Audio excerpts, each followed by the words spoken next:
आपका बंटी भाग 10। टूटते रिश्तों के बीच बंटी का सवाल। मम्मी की शादी हो गई। यूं शादी जैसा कुछ भी नहीं हुआ था। ना बाजा गाजा, ना हाथी घोड़े, ना आतिशबाजी।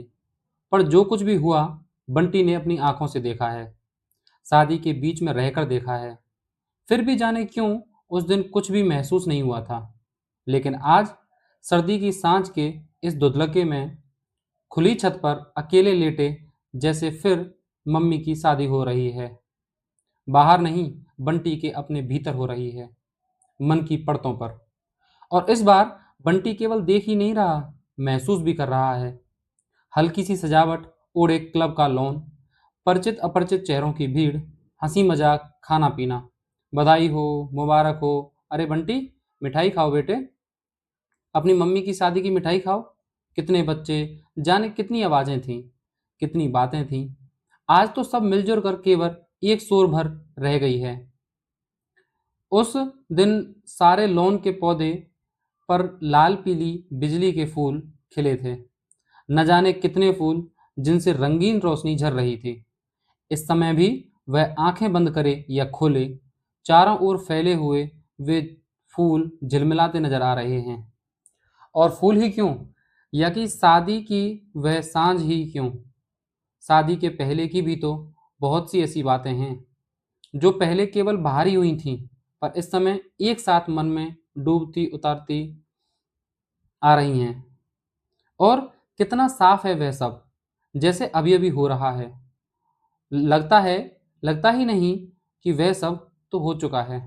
लग रहा है जैसे तब हुआ ही नहीं था, बस अभी हो रहा है, बिल्कुल अभी। बंटी अपनी टेबल पर बैठा होमवर्क कर रहा है और मम्मी कॉलेज की फाइलें देख रही हैं। तभी गोद में गुड़िया को लटकाए पीछे वाले दरवाजे से टीटू की अम्मा घुसी। मम्मी थोड़ा चौंकी। अरे आप, कहिए कैसे आना हुआ, बैठिए। क्या बताऊं बहन जी, पड़ोस में रहकर भी कभी आना नहीं होता। दोपहर को घंटा आधा घंटा निकाल भी आए, पर सवेरे शाम को तो पलक झपकने तक को फुर्सत नहीं मिलती। फिर उसकी ओर देखकर बोली, अब आपके बंटी को देखो, कैसा चुपचाप पड़ रहा है। एक हमारे बच्चे हैं, 24 घंटे घर में महाभारत मचा कर रखते हैं। टीटू नहीं आया अम्मा? इस घर में आकर अम्मा कैसा मीठा मीठा बोल रही हैं। तभी तो पूछने की हिम्मत हुई। टीटू कहाँ आएगा, वहाँ कैरम जो जमी हुई है। बंटी, जाओ तो बेटो, फूफी से कहो कि चाय बनाए। नहीं बहन जी, मैं तो पी कर आई हूँ। और यूँ सच पूछो तो आज तो मिठाई खाने आई हूँ। मुझे तो कल रात को ही इन्होंने आकर खुशखबरी सुनाई। बोले तुम जाकर बधाई तो दे आओ। यूँ आना जाना चाहे बच्चों तक के ही हो, फिर भी पड़ोसी तो हैं ही। और अम्मा के चेहरे पर एक अजीब सी मुस्कान फैल गई। मम्मी का चेहरा इतना लाल क्यों हो गया? पहले जब डॉक्टर साहब को एक दो बार देखा तो सोचा कोई बीमार होगा, पर जब बंटी ने बताया कि कोई बीमार नहीं है तो सोचा भाई आते होंगे। मम्मी चुप। बस केवल उनकी एक उड़ती सी नज़र बंटी ने अपने चेहरे पर महसूस की। मेरी तो बहन जी, आप जानो, दूसरों के घरों में ताक झांक करने की आदत ही नहीं है।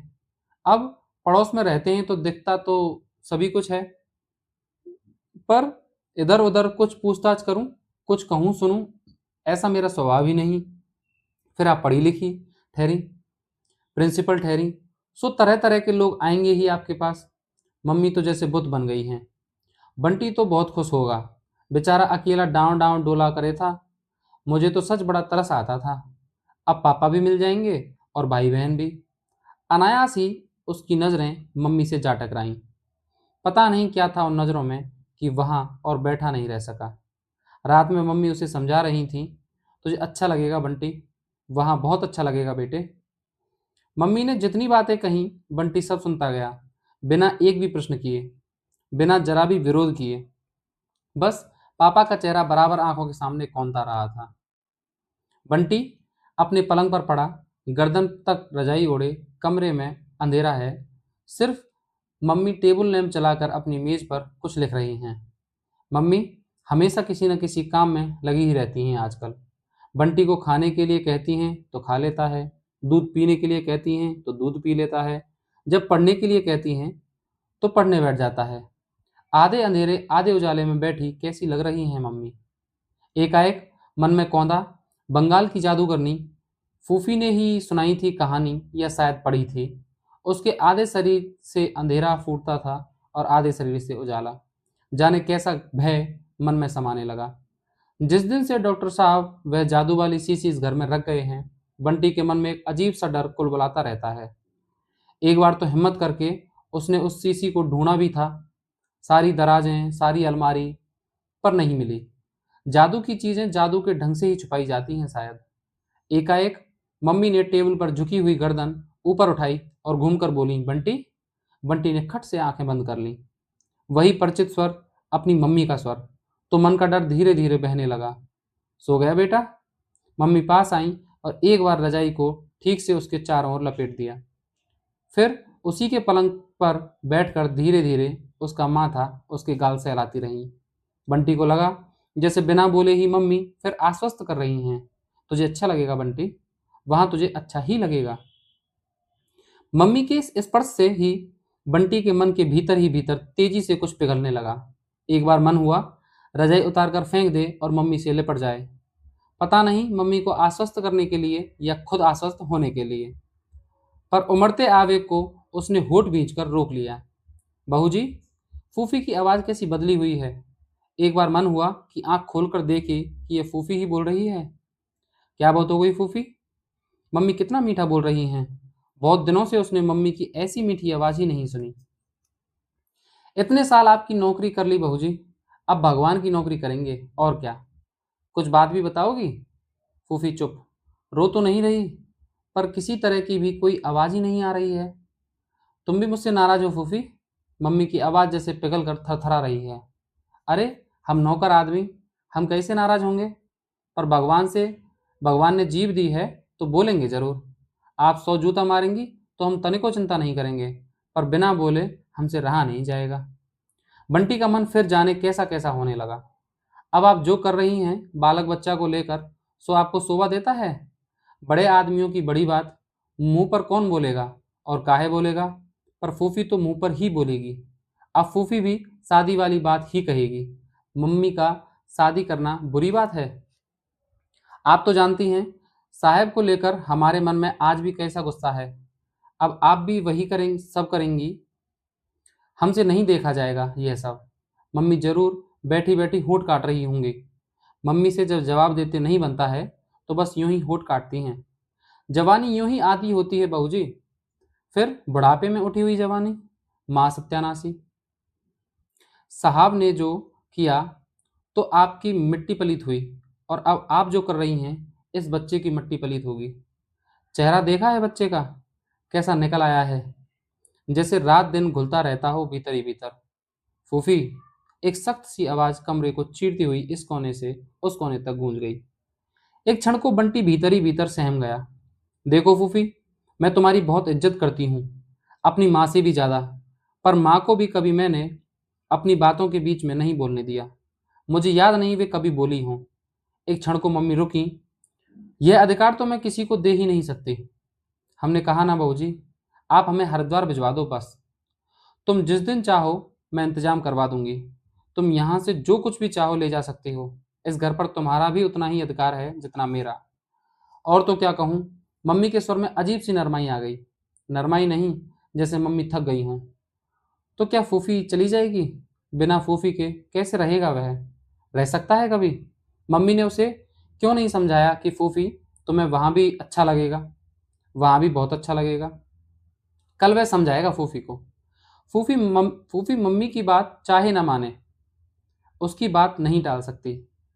फूफी भी तो उसके बिना कैसे रहेगी? और अगर फूफी ना रुकी तो? खट। मम्मी ने शायद उठकर टेबल लैंप बंद किया।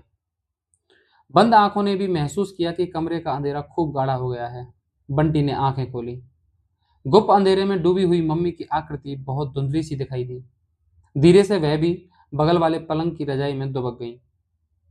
फूफी के जाने के बाद बंटी के मन में बहुत कुछ उधर उखड़ बिखर गया, और मम्मी की शादी के बाद इस घर में बहुत कुछ उखड़ बिखर गया। एक दिन में ही इस घर का बहुत सा सामान उस घर में समा गया। सोमवार को इस घर की मम्मी भी उस घर में जाकर समा जाएंगी। किसी ने कह दिया कि सोमवार शुभ दिन है, सो मम्मी रुक गई। फूफी नहीं समा सकी तो हरिद्वार चली गई। बंटी है कि नहीं जानता वहां समा पाएगा या नहीं। पहले मम्मी ने समझाया था तो बंटी समझ गया था, पर फूफी ने जाकर सब कुछ गड़बड़ा दिया। फूफी के बिना तो उसे कहीं भी अच्छा नहीं लगेगा, यहाँ भी नहीं और वहाँ तो बिल्कुल नहीं। जब से फूफी गई है तब से फूफी का जाना आंखों के सामने तैरता ही रहता है। जाते जाते भी कैसे फूफी रसोई के बर्तन धो धो कर जमाती रही थी। बंटी कभी मजाक करता था, फूफी बुला की राक्षस की जान तोते की टांग में बसती थी, तेरी जान इस रसोई में बसती है, तुझे किसी दिन मारना होगा ना तो। अरे नहीं बरसेगी बसेगी जान रसोई में तो रोटी नहीं मिलेगी खाने को, समझा। जाने क्यों लगता है जैसे फूफी अभी भी अपनी जान यहीं छोड़ गई और चौके की जान ले गई। चौके की ही क्यों, बिना फूफी के सारा घर ही तो कैसा हो गया है। जब रात दिन फूफी घर में रहती थी तो फूफी का होना पता ही नहीं लगता था, बस फूफी है तो है। पर अब फूफी नहीं है तो सारे समय पता लगता है फूफी नहीं है, फूफी नहीं है। प्लेटफॉर्म पर खड़ी है फूफी, एक छोटी सी टीन की संदूकची और उस पर रखी एक गठरी। मम्मी ने बहुत कुछ देना चाहा पर फूफी ने कुछ नहीं लिया, बस बंटी को अपने से चिपका रखा है। आंख के आंसू हैं कि थम ही नहीं रहे। बंटी फूफी से चिपक कर खड़ा है, आंख में एक भी आंसू नहीं। जो कुछ वह देख रहा है बस देख ही रहा है, पर विश्वास नहीं हो रहा कि फूफी सचमुच जा रही है या कि फूफी उसे छोड़कर जा भी सकती है। उसकी छोटी सी हथेली में फूफी का हाथ है जिसे उसने कस कर पकड़ रखा है, और इसलिए फूफी उसके पास है, उसकी पकड़ में है। मम्मी ने पर्स खोलकर 100 रुपए का नोट देते हुए कहा, फूफी तुम्हें बंटी की कसम है, इसे रख लो। यूं भी पता नहीं मम्मी आगे क्या कहना चाहती थी। नहीं, हमें पाप में मत डालो बहू जी, कसम दिलाकर हम कुछ नहीं लेंगे, भगवान के दरबार में जा रहे हैं, रुपया पैसा का क्या होगा। देना ही है तो एक वचन दे दो कि हमारे बंटी भैया को जैसा आपने बिसरा दिया है आजकल वैसा और मत करना। बाप के रहते ये बिना बाप का हो रहा, अब माँ के रहते ये बिना माँ का ना हो जाए। और फूफी ने साड़ी में मुंह छिपा लिया। मम्मी की आंखें छलछला आईं। कैसी बातें करती हो फूफी। इससे आगे मम्मी से कुछ नहीं कहा गया। चपरासी ने भीड़ में फूफी को भीतर धकेल दिया। सीटी, डंडी, फिर सीटी, भीड़, शोर, बदबू और सबके बीच एक कांपता पसीजता हाथ बंटी की छोटी सी हथेली के बीच में से फिसलता चला गया। बंटी और उसे पकड़कर नहीं रख सका, और उसके बाद से जैसे एक एक चीज बंटी के हाथ से निकलती ही जा रही है। अब तो शायद वह किसी को पकड़कर नहीं रख सकेगा। लौटते समय बंटी सुन्न सा मम्मी की बगल में जा बैठा। बंटी, मम्मी ने प्यार से उसे अपनी बाह में समेटा कि बंटी एकाएक फूट कर रो पड़ा। फूफी को ले आओ मम्मी, फूफी को ले आओ। रोते नहीं बेटे, थोड़े दिनों में अपने आप आ जाएगी, तेरे बिना वह रह सकती है कहीं। थोड़ी देर पहले प्लेटफॉर्म, सामान और रेल के बीच में ही बंटी को लग रहा था कि फूफी कहीं नहीं जाएगी, वह जा नहीं सकेगी। अब मम्मी के कहने पर भी लग रहा है वह नहीं आएगी, वह कभी आ नहीं सकती। दूसरे दिन स्कूल से लौटकर जब माली की बहू ने खाना दिया तो फूफी का जाना जैसे मन को भीतर तक मथ गया। उसे याद नहीं कि स्कूल से लौटने पर किसी और ने भी उसे कभी खाना खिलाया हो। और क्या फूफी केवल खाना खिलाती थी, खाने के साथ डांट, डांट के साथ लाड़ और भी जाने क्या क्या तो रहता था। पर इस घर से जा सकती है फूफी। उसका तुलसी का चबूतरा, तार के एक कोने पर सूखती मटमैली सी धोती, चौगे जैसा ब्लाउज, आंगन की दीवार में बनी ताक पर रखे सिंदूर से रंगे पुते उसके हनुमान जी, उसके सरवती की खटखट, उसके पसीने की गंध, उसके बेसुरे गले से निकली गीत की कड़ियाँ, उसकी कहानियों के राजा रानी, भूत प्रेत, जादूगर, राक्षस, सब कुछ इस तरह समाया हुआ है इस घर में कि यहाँ से वह जा ही नहीं सकती। पर परसों तो वह यह घर भी छूट जाएगा, तब फूफी भी पूरी तरह छूट जाएगी। तो ऐसे क्यों रहता है बंटी। मैं सच कहती हूँ तुझे वहाँ अच्छा लगेगा, बहुत अच्छा लगेगा मेरे बच्चे। डॉक्टर साहब तुझे कितना प्यार करते हैं और भी जाने कितनी कितनी बातें, कितने आश्वासन, कितने। अरे कौन बंटी, आओ आओ बेटे, और 4 दिन का साथ है, खेल लो। फिर तो बंटी कोठी में चला जाएगा तो पूछेगा भी नहीं कि टीटू किधर बसता है। मोटर में बैठकर आ जाया करना कभी कभी। अब तो खूब ठाठ होंगे बंटी। और अम्मा के चेहरे पर वही मुस्कुराहट। होंठ फैलाकर भी अम्मा मुस्कुराती नहीं है, लगता है जैसे कुछ कह रही हों। बंटी जानता नहीं, पर कुछ है जो बंटी को अच्छा नहीं लगता। उस दिन के बाद 5-6 दिन हो गए, यहाँ रहकर भी बंटी टीटू के घर नहीं गया। आज नए घर में जाना है, शाम को 4 के बाद से भी शुभ समय है। डॉक्टर साहब ने कल आकर बहुत कहा कि आज ही चलो, रविवार का दिन है, सबकी छुट्टी है, सुबह सुबह कुछ नहीं होता। क्यों बंटी, आज ही चले ना उस घर में, जोत तुम्हारी राह देख रही है। बंटी कुछ नहीं बोला, केवल डॉक्टर साहब का चेहरा देखता रहा। वह सचमुच उसी से पूछ रहे हैं। आंखों में कहीं जोत का चेहरा और आया। शादी वाले दिन के बाद से उसे देखा ही नहीं। न मम्मी उस घर गई, न वहां से बच्चों को आने दिया। शायद शुभ समय नहीं था। लो, जब इतने दिन रुक गई तो अब एक दिन की बात है, तो मानो ना मानो, मैं तो शुभ अशुभ वेला में कोई भी काम नहीं करूंगी। शुभ अशुभ क्या होता है, कैसे होता है, बंटी नहीं जानता। बस इतना जानता है कि मम्मी ने मना कर दिया है, तो वे अब नहीं जाएंगी। कल जाओ, आज जाओ, क्या फर्क पड़ता है। बस जाना है तो जाना है। पर मम्मी का कोई शुभ अशुभ है जो नहीं जाने दे रहा। पर आज तो अब जाना ही है। बंटी स्कूल से लौट आया। मम्मी ने बचा कुचा सामान भी उस घर में भिजवा दिया। बिना बर्तनों की रसोई, बिना कपड़ों की अलमारियां, बिना किताबों और मेजपोश की मेजें, बिना दरी कारपेट के फर्श। खिलौनों की खाली अलमारी देखकर एक क्षण को सारे खिलौने आंखों के सामने घूम गए। पापा के भेजे हुए खिलौने। एक ख्याल आया, पापा तो इस घर का ही पता जानते हैं। अब वे आएंगे तो खबर कहाँ भेजेंगे, उन्हें पता कैसे लगेगा। कितने दिनों से पापा ने ना कोई चीज़ भेजी ना खबर। पापा को पता है कि मम्मी ने शादी कर ली है। अब लोग अब नए घर में रहेंगे, हम लोग अब नए घर में रहेंगे। इस बार पापा को गए कितने दिन हो गए, 1, 2, 3, 6, 7, 8 महीने हो गए। तभी डॉक्टर साहब की कार आकर खड़ी हो गई। डॉक्टर साहब नहीं आए, मम्मी भी आती ही होंगी। बंटी बरामदे की सीढ़ियों पर ही बैठ गया। ढलती धूप में उसका छोटा सा बगीचा खूब लहला रहा था। पानी देने वाले मोटा सा पाइप बल खाया हुआ घास में पड़ा है। इधर तो उसने अपने बगीचे में पानी भी नहीं दिया। वहां का बगीचा तुझे ही ठीक करना है बेटे, मम्मी रोज याद दिला देती थी और बंटी सुन लेता था बस। कोने में आम का पौधा हरी चिकनी पत्तियां लिए झूम रहा है। तुम जब जवान होगे बंटी भैया, तो यह पौधा भी पेड़ हो जाएगा। ब्याह, बच्चे, बोर, आम। तुम्हें बड़े होकर क्या माली बनना है बंटी भैया, जो इतनी खोजबीन कर रहे हो। थोड़ा बहुत काम कर लिया और छुट्टी करो।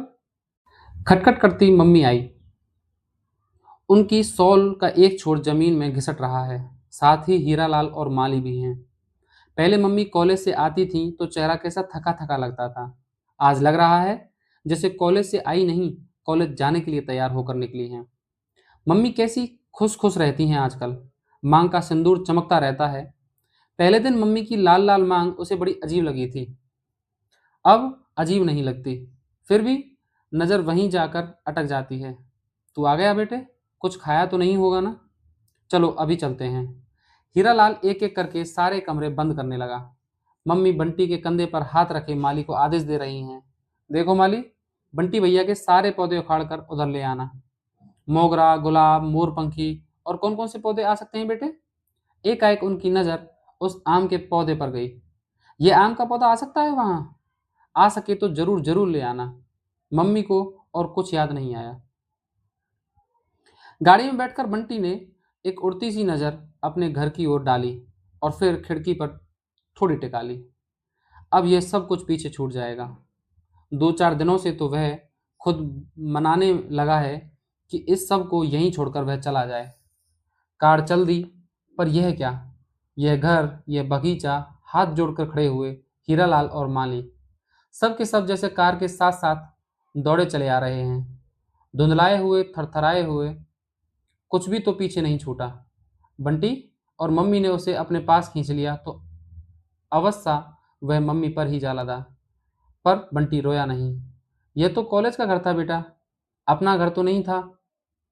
अब वहाँ अपना घर होगा, अपने लोग होंगे। एकाएक ही मम्मी का स्वर भर्रा गया, पता नहीं खुशी से या दुख से।